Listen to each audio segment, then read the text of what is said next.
Bradford City have today confirmed their 7th and final signing of the 2026 January transfer window as midfielder Lee Evans returns to the club on a permanent deal. After around a decade away from the football club, the former Blackpool man has penned a deal until the end of this campaign. If you do go on to enjoy today's video, please make sure to drop a like on there for me and subscribe to the channel as well. If you are new, can we try and hit 200 likes on today's video? And don't forget to get your thoughts in on this signing down in the comment section down below. By all accounts, this is Bradford City done for the transfer window, so let me know your thoughts overall on the window down in the comment section down below. But let's waste no further time and get straight into it. Now, earlier today before 3 PM, I did tease this a little bit. Everybody assumed that I was referring to Doncaster Rovers, who ended up signing Elliot Lee. Now, obviously Elliot Lee is not a central midfielder, so wouldn't have been a replacement for Tommy Lee. And then we ended up bringing in Lee Evans. People overlooked it a little bit, but then I think his wife had been liking some old tweets from a couple of years ago about Lee Evans potentially returning to Bradford City, and obviously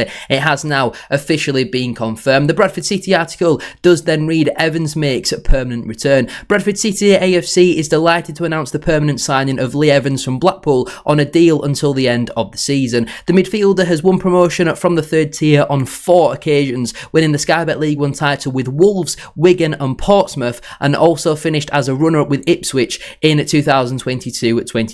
Evans is no stranger to the University of Bradford Stadium, turning out 41 times for the Bantams during his loan spell in the 2015-16 season, helping City reach the League One playoffs. He brings a wealth of experience to BD8, racking up over 200 appearances in the third tier, as well as 122 in the Championship. Upon his return, Evans said, "I am absolutely delighted to be returning to Valley Parade. My first time here was full of great times and I am looking forward to creating some more. I cannot wait to be back out on that pitch in front of all you fans, giving my all for this club. The lads have made a brilliant start this season and I am excited to come in and help both on and off the pitch and continue our progress and fight for every point." City boss Graham Alexander added, "Lee will bring us great experience and added strength in central midfield. He competes well and has an excellent passing range. His track record of success adds another winner to the group and we are very happy to have him join us." Lee's move is subject to the relevant EFL clearances. No mention of what shirt number he will be wearing. In terms of what Blackpool had to say, they say Lee Evans joins at Bradford City. Blackpool Football Club can announce that midfielder Lee Evans has joined fellow League One side Bradford City for an undisclosed fee. The 31-year-old departs, having made 76 appearances for the Seasiders since joining in the summer of 2024, so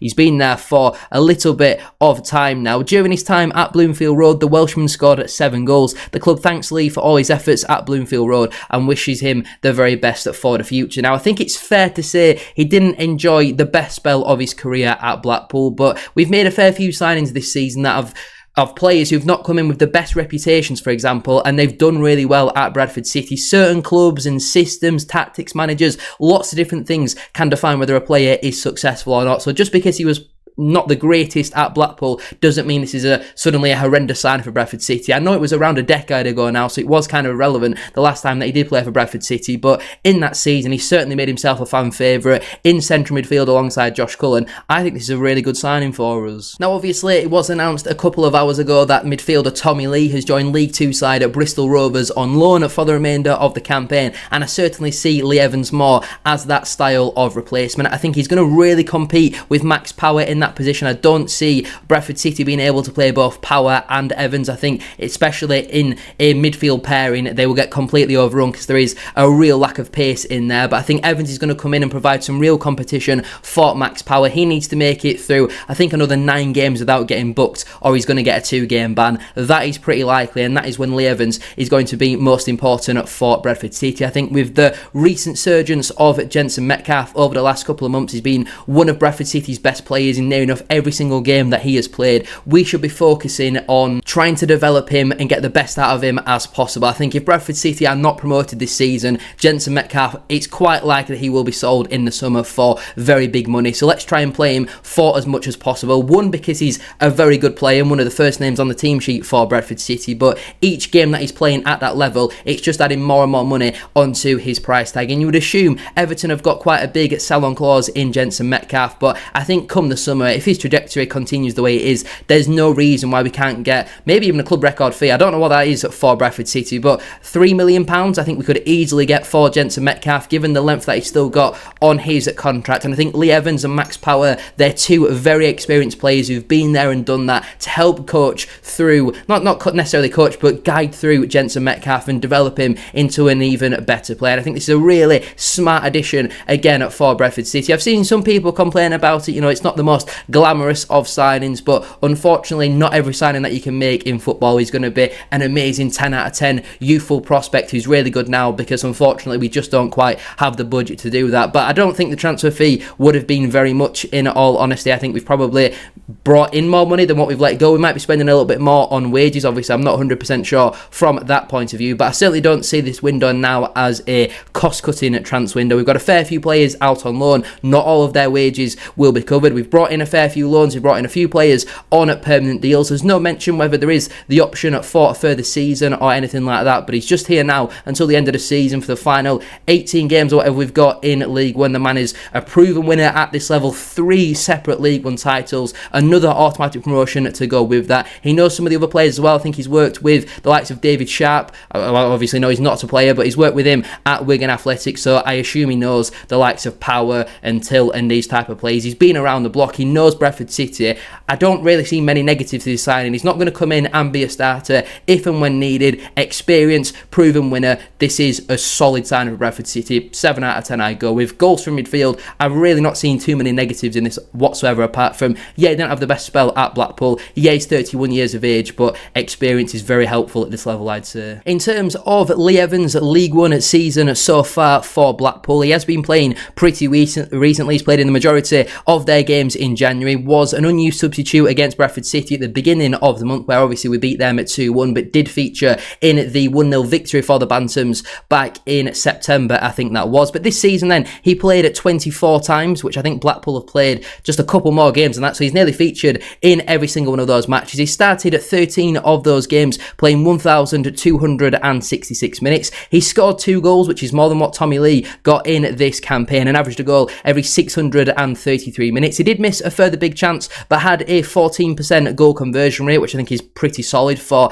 a deep-lying playmaker. He also registered a further assist as well, which is more than what Tommy Lee managed, and also created a further 3 big chances. He had a 78% passing accuracy, which I think is more than solid enough, and a 26% accurate cross rate. Defensively, couple of good things, couple of bad things, just 0.6 interceptions per game, but 1 tackle per game, and 3.7 balls recovered per game. He also averaged 1.5 clearances per game. He did have 1 error which led to a shot, but no errors which led to a goal, and did also commit 1 penalty offence. I know Blackpool fans were heavily critical of his pace, but he only gets dribbled past on 0.4 occasions per game as well, which is no real concern for me. He has a 71% successful dribble rate, which I think for a man who's supposedly really slow is pretty solid, and duel stats do look really good. Wins 60% of his ground duels and 70% of his aerial duels, and also picked up 7 yellow cards so far this campaign. So hopefully he doesn't pick up 3 more and he ends up getting banned at the same time as Max Power, as that obviously would be a little bit of a problem for Bradford City. But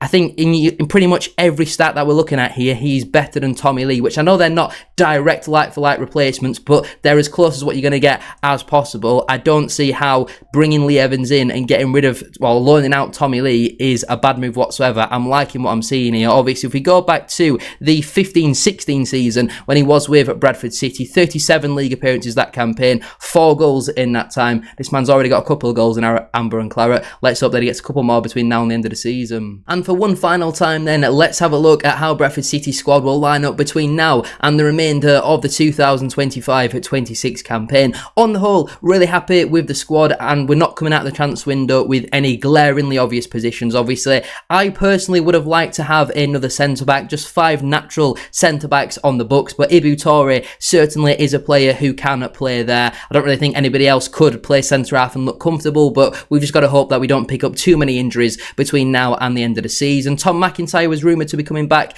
to Bradford City, but it doesn't really seem like there was much in that, in all honesty. Obviously, he had his contract with with Portsmouth terminated. He is now a free agent and available to sign for any club, but I don't really see why he would come back here, given that he wasn't really playing. I quite like Tom McIntyre, though. I think he was steady away, but evidently doesn't like he's coming back to Bradford City. But I think we've now got some real competition for Max Power, who was good on Saturday. I was really impressed with Power at the weekend, but prior to that, his performance levels certainly had dipped. There's now a little bit less pressure on Jensen Metcalf to consistently be performing to stay in the side. He's got a little bit of a free hit between now and the end of the season, but given how well he's performed in the minutes that he's had so far this campaign, I only see him getting better and better. And we know the likes of Louis Sibley and Anthony Sarcevic can play in that number 8 position if we absolutely need them to do so. But it's another experienced signing, looking quite strong in near enough every position. I would say on the whole, we're certainly ending the transfer window stronger than where we were at the beginning of the window. Now, even as little as a week ago, I certainly was not of that belief, but you look at the options that we've got, we're certainly a lot stronger in the striker positions.